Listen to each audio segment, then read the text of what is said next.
आज आमे जानिबा सप्तम भावरे चंद्रंकर फल।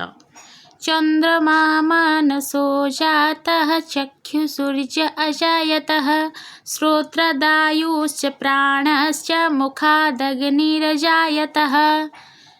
ज्योतिष शास्त्र अनुसार चंद्रमा को मनर कारक बोली कहा जाए, मातांकर कारक बोली कहा जाए एवं चंद्रमा को रानीर आख्या दी जाइछि। से चंद्रमा जदि आपणकर सप्तम भाव में बसुंट किपरि फल प्रदान करती देखो। चंद्र जेउठारे बसबे आपणकर मन सेइटारे ही लगी रहिबो। जेमिति कि सप्तम भाव में बसिले किपरि फल आसतु जानिबा। प्रथमे जानी रखंतु आपणकर चंद्र सेठारे किपरि अवस्था रे अछंती, से सेठारे भल फल देबे किंबा खराब फल देबे। काहेकि ना निर्भर करि थाए आपणकर जन्म स्थिति उपरे। आपण जेबे जन्म ग्रहण करती सेटा कौ तिथि थाए। शुक्ल पक्षर अष्टमी तिथि ठारू कृष्ण पक्षर सप्तमी तिथि पर्यंत चंद्रमा पूर्ण थांती। एही समय रे चंद्रंकर बल थाए तो से शुभ फल देई थांती। किंतु शुक्ल पक्ष अष्टमी तिथि पूर्वरु चंद्रमा क्षीण थांती।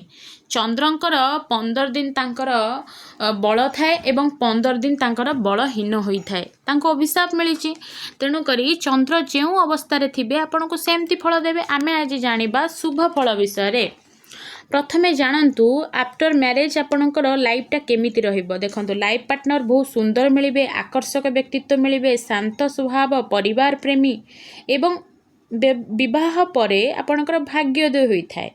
एही व्यक्ति माने समाज रे लोकप्रिय होई थांती, कला प्रेमी, भावुक एवं संवेदनशील रही थांती। से चंद्रमा जदि खराब अवस्था रे थांती, जहाँ मु कहली शुक्ल पक्ष अष्टमी तिथि पूर्वर जदि चंद्र आपण जन्म ग्रहण करिसंती तेबे आपणकर वैवाहिक जीवन अशांति, साथींकर जीवन साथींकर स्वास्थ्यगत समस्या, चंचल मनोभाव जो निष्पत्ति नेबारे द्वंद्व सृष्टि हेब, अत्यधिक भावुकता होई निजर क्षति करिबा, व्यवसाय रे क्षति, मातृस्थानीय व्यक्ति बा मां को सहित संपर्क रे तिक्तता आसीबा।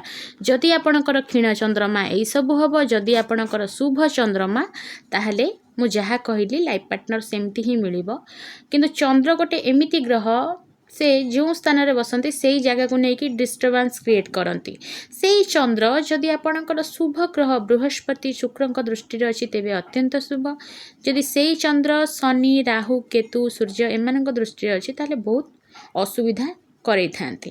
जेमिति कि आपणकर मैरिज लाइफ रे बार बार झगड़ा हबा, बार बार मनमालिन्य हबा, व्यापार रे आपण लॉस खाई जिबा, यही सब एमती सिचुएशन ही क्रिएट करि थांते। मां को स्वास्थ्यगत समस्या माने मां को सबु बेले शरीर को खराब करती, आपणकर शरीर भी सबु बेले खराब रही थाए।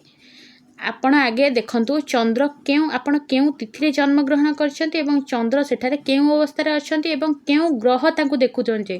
कारण चंद्र जदि आपणकर जो ग्रहर दृष्टि रे रहिबे सेई ग्रहर स्वभाव को ही ग्रहण करिवे। काहेकि ना आपणकर मन हेउचंती चंद्र, तो मनस्य भृगु जातः चंद्रमा।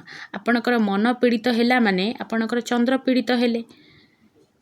बुझिपारे तो सेई अनुसार आपण देखंतु चंद्र काहा सहित एवं केमिति अवस्थान करूचंती सेई अनुसार ही आपण चंद्र फल प्रदान करिथांती।